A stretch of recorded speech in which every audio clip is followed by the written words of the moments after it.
have the Family Corner, the Green Spring Channel 6-1 Family Corner with Diane Havinga and a new face. A new face. Would you like to introduce the new face?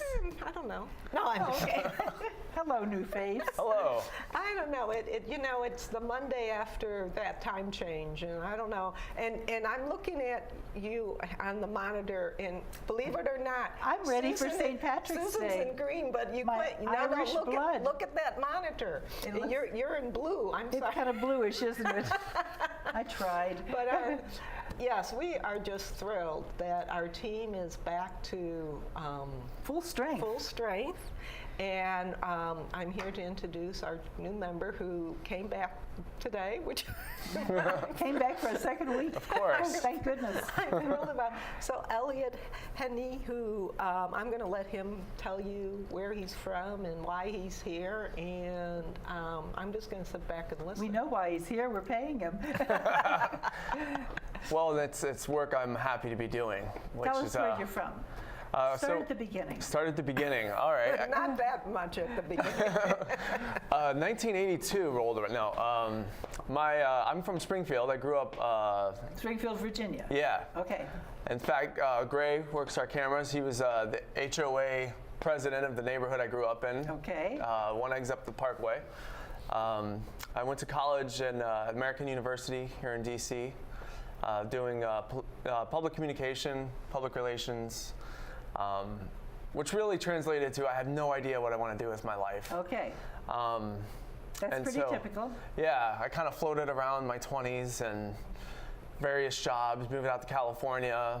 What did you do? I'm always curious what people do. Well, I tended bar for a while. Okay. So I had this fun schedule of working Friday, Saturday, Sunday, and then I would have the whole week off. And some people make a career out of living like that. So either the whole week off or the whole week unemployed. It depends on how you look at it. See, that's how I looked at it. I had my parents telling me to get a job, and I was like, I have a job, And you were in California doing this? Yeah, in San Diego. See, now there is. Well, we won't even go there. Go ahead. Okay, go ahead. It was fun. But the thrill of that wore off. Pretty quickly. Okay. Technically, I moved out there for a job after college, but then 2008 happened and yes, California was hit hard. Yes. So then I was out of a job, but amazingly, when the chips are down, people still consume alcohol. It's interestingly enough. Wonder why. Yeah. So I found my niche, serving, and it was amazing actually how many people drink I don't know how it works here in California. They gave you you get an unemployment check card. And so I guess they put their money onto that. And so I remember seeing this, had a book of credit cards on a Friday night. And, a good half of them were people the Green were using State. Their unemployment pay for alcohol. Yeah. Okay, so you got past that phase. Past that phase. And decided to grow up and get a real job. In a matter of speaking, Do people have to do that? I'm still trying to do that. I know. No, you have a real job. Well, I think we were talking on Friday. Sometimes in life, you don't find your career; it finds you. No, that's true. I've had that happen. Yeah, I was kind of depressed when I moved back here. Just nothing was really exciting me. And I had a friend that worked. He was the bureau chief of one of the cable news networks here. And so he said, why don't you come in and, work cameras for us part-time, see how you like it. And, so honestly, when I went into it, I was kind of I just thought it was going to be another get up, not feel inspired during the day, and it turned out to be a lot of fun. Be a job. Yeah, just a job. Yeah, but actually I enjoyed it, and so I did that for I guess a couple years part time, and I would Uber on the side to kind of fill in the other time. Mm-hmm. And I just thought, I think I really like broadcasting, working in television, and all aspects of it. So. Here I am. So you reached back and pulled that communications degree out and decided to put it together with some experience and convinced people here at Green Spring that you could come and do a good job for us. Absolutely. I like the way you put that. Absolutely, yeah. And now we're going to ask you to prove it. Yeah. Okay, so, that's good. That's good. here I am, That's terrific. ready to rock and roll. That's great. Good. I think you'll have a good time here. Yeah, the people here are, good people. I'm excited to learn, and And a hardworking place, a hardworking crew that you'll be working with. Yeah. A lot of good exercise too, because we'll have you all over the campus. and there's no shortage of places to eat, which I'm really excited about. Oh, yeah, good food. We have terrific food. The reasonable price, that 20, yeah, it's great. I'm excited about it. Tell me what you're I'm excited. already thinking about what. Tell me what you're excited about doing here. I'm excited about learning how to run a TV show. I'm really, it's exciting. Just all the ins and outs, all the working parts. It's a feeling, a sense of accomplishment when the show's over, and there's so many. Just things you don't think about when you're watching TV. Isn't it amazing how many people it takes to put together one show? Yeah, it is. Yes. One person can't manage it by themselves. No. It's amazing. When you're watching, you don't think it's that much, but when you're behind the scenes, there's you got to press a button for that and turn a knob and this and that, and you're all over the place. It takes all these people to do it. Yeah. Well, even just today, the first segment was kind of in a state of flux because we weren't sure who was coming or what, were we going to have the shining star, and the graphics that Elliot typed changed 3 times within the a 5-minute period right before the show. Yeah, I think so. Yeah, it's always amazing to me, and sometimes I'll go back and watch the shows that I'm on just to say, oh, Susan, don't do that again. But sometimes I didn't know there was a graphic on there, and I know that you all behind the scenes have put together those graphics just in the midst of when I've been talking to whoever the guest is. It's just amazing to me how much goes on behind the scenes just on the fly. And sometimes we even correct those spelling errors that we inadvertently, some people wonder, well, why, and you have to understand that what we're looking at is really, really tiny. And sometimes we don't really. Yeah, you're doing it on a very time. small screen. We don't have the time to look at it on a bigger screen. Right. By the time it gets on the big TV screen, it's like, oh, right. now we see it. It could be just that extra L or extra I that comes Right. into being. And sometimes when you are by yourself, in the control room, you may be doing audio directing, switching, and having to figure out a graphic and trying to put that all together without making a mistake. Can be a little bit of a challenge. That's right. That's right.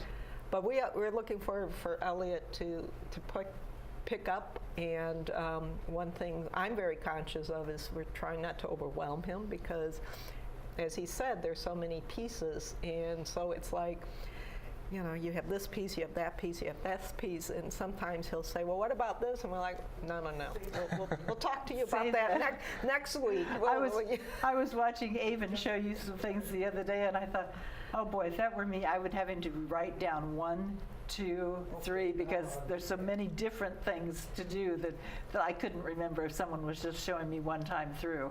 Well, I think that's where the learners are, in terms of the type of learner someone is. Like I would be writing things down just because that's the way I reinforce things. Yes. And other people Other people learn by watching. Right, and then it's that repetitious, people, management used to, they don't so much anymore, would tell me, I had one boss who would say, Diane, you have to step away, let your team do, the nitty gritty. And I would go, well, let me tell you, if I step away too much when they aren't here, you'll forget how to do it. Exactly, and very good point. With the technology changing so rapidly, I mean, just think, since January, it's only been since January that we transitioned completely to HD.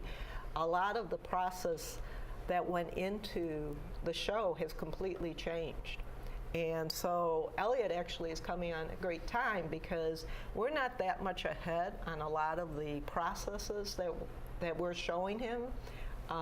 We've been using them maybe for about 3 or 4 months, but not.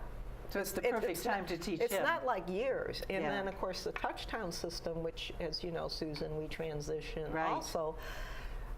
He's going to be the lead on that. And again, we're just a little bit more advanced. I've always not said that much. the perfect time to write a set of instructions for something is when you're just learning how to do it.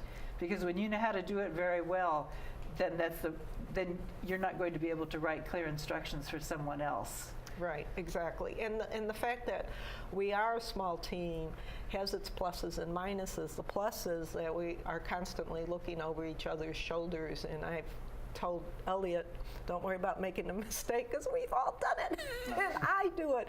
And sometimes I go, I can't believe I didn't switch to this input when I should have, or, you know, for me, I'm still learning just the opening process in terms of, you know, making sure I have the right open, because now it's all electronic instead of coming from a tape, and I'm like, you know, where is that again?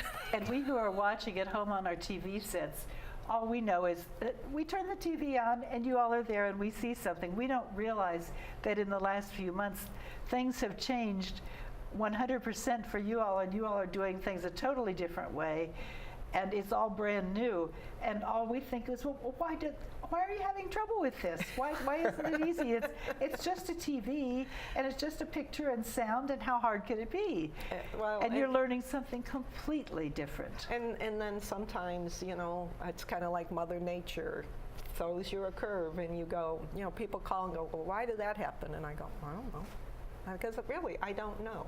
Even the engineers we deal with will go, and they scratch their heads, they come over and they go, well, you know, looks like everything's okay. And you go, and I go, fine. And sometimes you just go on. Yeah, you just have to move forward. Yeah. And you know,